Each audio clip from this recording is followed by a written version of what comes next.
નમસ્કાર વિદ્યાર્થી મિત્રો. કાયદાના આ 5મા સેશનમાં આપણે વિદ્યા સમીક્ષા કેન્દ્ર સ્ટુડિયો અને સ્ટેટ પ્રોજેક્ટ ડાયરેક્ટર શ્રીની પ્રેરણાથી ફરી મળ્યા છીએ એક નવા વિષય સાથે. જે વિદ્યાર્થીઓ કાયદાના ક્ષેત્રમાં કોર્પોરેટ કાનૂની સલાહકાર એટલે કે અનુપાલન અધિકારી તરીકે પોતાની કારકિર્દી ઘડતર કરવા માંગે છે, તો એની પ્રાથમિક સમજ મળી શકે તે હેતુથી આપણે આ સેશનનું આયોજન કર્યું છે.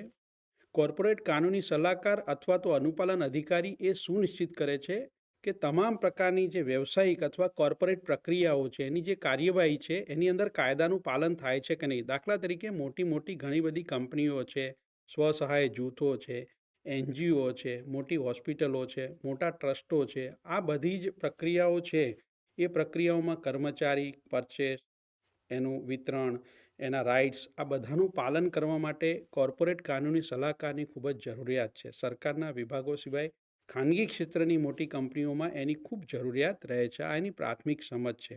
મને આશા છે કે કોર્પોરેટ કાનૂની સલાહકાર એટલે શું, તો કોર્પોરેટ ક્ષેત્રમાં કોઈપણ સંસ્થા હોય, કોઈપણ એનજીઓ હોય, કોઈપણ મોટી કંપની હોય, સરકારનું પીએસયુ હોય, કોઈપણ જાહેર સત્તામંડળ હોય, તો એની અંદર પણ આ એક સલાહકાર એટલે કે લીગલ એડવાઇઝર પ્રકારની આ એક પોસ્ટ છે કે જે ખરેખર બધા પ્રકારના નિર્ણયોની અંદર કાયદાનું પીઠબળ મળે છે, કાયદાનો ભંગ થાય છે કે નહીં, તેના એક સલાહકાર તરીકે એક આપણને સલાહ આપે છે. અહીંયા આપણે જોઈશું કે અહીંયા આ ક્ષેત્રમાં જે કારકિર્દી ઘડતર કરવા માંગે છે, તેની અંદર કયા પ્રકારની વ્યક્તિત્વની વિશેષતા હોવી જોઈએ. તો એનું કોમ્યુનિકેશન સ્કિલ સારું હોવું જોઈએ, ક્રિટિકલ થિંકિંગ સારું હોવું જોઈએ, સાથે સાથે પ્રોબ્લેમ સોલ્વિંગ સ્કિલ એટલે કે સમસ્યાના ઉકેલ લાવવા માટેનું એનું જે અભ્યાસ છે એ એનું સ્કિલ હોવી જોઈએ. એનું રેકોર્ડ મેન્ટેનન્સ અને મેનેજમેન્ટ સ્કિલ સારું હોવું જોઈએ, અને તે ખૂબ જ ઝીણી ઝીણી વસ્તુઓમાં એનું ટેકનિકલ સ્કિલ એટલે કે આઈટીનું સ્કિલ પણ એનું સારું હોય તો એ ક્ષેત્રમાં વધુ સારી રીતે એ આગળ વધી શકે છે. અહીંયા જે વિદ્યાર્થીઓ આ ક્ષેત્રમાં અભ્યાસ કરવા માંગતા હોય તો અંદાજિત 1 લાખથી માંડી અને 4 લાખ સુધીનો ટોટલ જે ખર્ચો થતો હોય છે. જે વિદ્યાર્થીઓ આ ક્ષેત્રમાં જવા માંગે છે અને રસ છે, તો એમને ચોક્કસ એ પ્રશ્ન થાય કે અમારે કયા પ્રકારની શૈક્ષણિક લાયકાતની આ ક્ષેત્રમાં જવા માટે જરૂર છે, તો આપણે એને સમજવાનો પ્રયાસ કરીએ. કોઈપણ વિદ્યાશાખામાં જે વિદ્યાર્થીઓએ પોતાનું 12મા ધોરણનું શિક્ષણ પૂર્ણ કર્યું છે, તેવા કોઈપણ વિદ્યાર્થી આગળ સ્નાતક એટલે કે એલએલબી, બીએ, બીએસસી, બીકોમ અથવા બીબીએની ડિગ્રી જેણે પૂર્ણ કરી છે, અથવા તો સ્નાતક ડિગ્રી મેળવ્યા બાદ તે જ ક્ષેત્રના અનુસ્નાતકની એટલે કે કોર્પોરેટ કાનૂની સલાહકાર માટેની જે ડિગ્રી છે એનો એણે અભ્યાસ કરવાનો રહે. સાથે લો કોલેજમાં પ્રવેશ માટે એમણે ચોક્કસ પ્રકારની જે પરીક્ષાઓ આપવી પડતી હોય છે, જેનો અહીંયા આપની સમક્ષ ઉલ્લેખ કરી રહ્યા છીએ. CLAT આ એક પ્રકારની પરીક્ષા છે. એ જ રીતે AILET, આ ઉપરાંત LSAT, MHCET લો સાથેની આ પ્રકારની ક્ષેત્રની ડિગ્રી હોવી જોઈએ.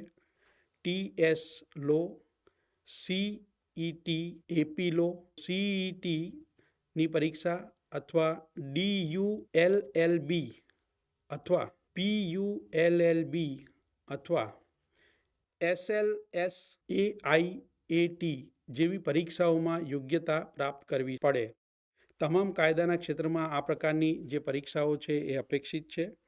અહીંયા કેટલાક વિદ્યાર્થીઓને પ્રશ્ન થાય કે અમે આટલો બધો ખર્ચ કરીને ભણીએ તો અમને આવક અપેક્ષિત કેટલી રહેશે.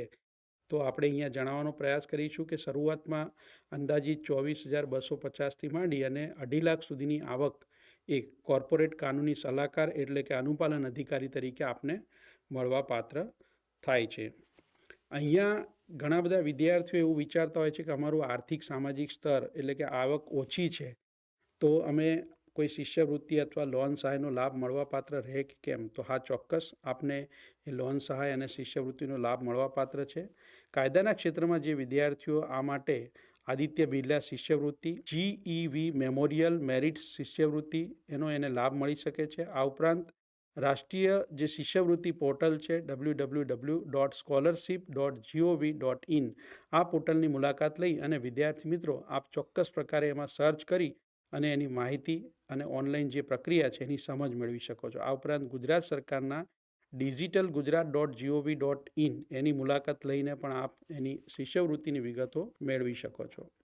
આ ઉપરાંત કેટલાક વિદ્યાર્થીઓ જે લોન સહાય મેળવવા માંગતા હોય છે, તો લોન સહાય માટે પણ વિદ્યાલક્ષ્મી એટલે કે www.vidyalakshmi.co.in આ વેબસાઇટ ઉપર જઈ અને શૈક્ષણિક રીતે કયા પ્રકારની લોન સહાય મળવાપાત્ર છે તેની વિગતો એ ભારત સરકારના નાણાં મંત્રાલય અને શિક્ષણ મંત્રાલય છે આ બંનેના જે સંયુક્ત પોર્ટલ સાથે અહીંયા આપણે ઇન્ડિયન બેંક એસોસિએશન એના જે માર્ગદર્શિકા છે એના આધારે કયા પ્રકારની લોન ઉપલબ્ધ થાય છે એની વિગતો એ વિદ્યાર્થીઓ મેળવી શકો છો. ઘણા બધા રાજ્યોમાં આ પ્રકારની લોનની સુવિધા ઉપલબ્ધ છે. ગુજરાત રાજ્યમાં પણ આ માટે જુદી જુદી બેન્કો સાથે ટાઈપ થયેલું છે અને એ પ્રકારે વિદ્યાર્થીઓના આગળ અભ્યાસ માટે તેઓને ચોક્કસ પ્રકારની લોન સહાય અહીંયા મળવાપાત્ર થતી હોય છે.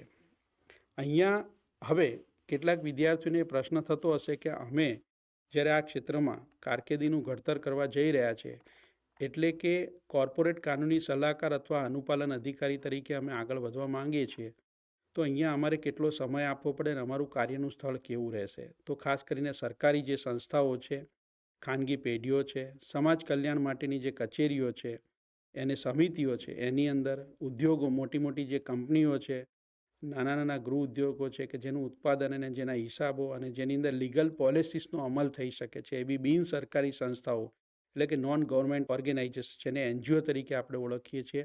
આ ઉપરાંત આંતરરાષ્ટ્રીય પ્રકારનું જે કમિશન છે એ વગેરે જગ્યાએ આપ કામ કરી શકો છો. ઉદ્યોગ સાહસિક તરીકે એટલે કે એન્ટરપ્રેન્યોર તરીકે તમે સલાહકાર તરીકે પોતાનો વ્યવસાય પણ કરી શકો છો. આ ઉપરાંત જે આપણે જોઈએ તો મોટી મોટી કંપનીઓમાં કાયદા સલાહકારની આ પ્રકારની જગ્યાઓ હોય છે તો એની અંદર પણ તમે તમારું કાર્ય તજજ્ઞ તરીકે, લીગલ એડવાઇઝર તરીકે તમે એમાં કામ કરી શકો છો. 8 કલાક જેટલો આમાં સમય આપવાનો હોય છે પણ જે અગાઉ વાત કરીએ મુજબના જો સ્કિલ આપની પાસે હોય તો વધુ સારી રીતે આપ આમાં આગળ વધી શકો છો. હવે ઘણા બધા વિદ્યાર્થીઓ આપણને પ્રશ્ન પૂછતા હોય છે કે સાહેબ અહીંયા અમે શરૂ કરીએ તો અમારે શરૂઆત કેવી રીતે થાય અને વધુમાં વધુ કેટલી પ્રગતિની તકો છે. તો ચોક્કસ અહીંયા જુનિયર વકીલથી આપણે શરૂ કરો, ત્યાર પછી અનુભવના આધારે પ્રેક્ટિસ લોયર તરીકે એટલે કે સહયોગી સલાહકાર તરીકે, વરિષ્ઠ વકીલ તરીકે અથવા સલાહકાર તરીકે, ત્યારબાદ ભાગીદાર તરીકે અથવા એનાથી વિશેષ કોઈએ આપણે કોઈ ક્ષેત્રમાં જવું હોય, દાખલા તરીકે કાયદાના ક્ષેત્રમાં કોઈ ગયા તો જુનિયર લીગલ ઓફિસર તરીકે, પછી અનુભવના આધારે લીગલ ઓફિસર તરીકે, સિનિયર લીગલ ઓફિસર તરીકે, GM એસોસિએટ તરીકે, વાઇસ પ્રેસિડેન્ટ તરીકે, જે લીગલ ક્ષેત્રના હોય છે એ પ્રકારના વાઇસ પ્રેસિડેન્ટ, ત્યાર પછી president legal and corporate affairs તરીકે એ આગળ વધી શકે છે. આ ઉપરાંત આપણે ઘણા બધા વિદ્યાર્થીઓના એવા પ્રશ્નો પણ આવતા હોય છે કે અહીંયા ગુજરાતમાં અથવા અન્ય રાજ્યમાં અને દેશમાં કયા પ્રકારની સરકારી સંસ્થાઓ છે કે જેની અંદર અમે આ પ્રકારના અભ્યાસ કરી શકીએ. તો અહીંયા આપણે પહેલાં સરકારી સંસ્થાઓ અથવા યુનિવર્સિટી છે એની વિગતો રજૂ કરીશું. Government law college Ahmedabad, NLU Delhi, ILS Pune, Sardar Patel university Vallabh Vidyanagar Gujarat, NUJS Kolkata, JMI Delhi, GNLU Gandhinagar, MS university Vadodara.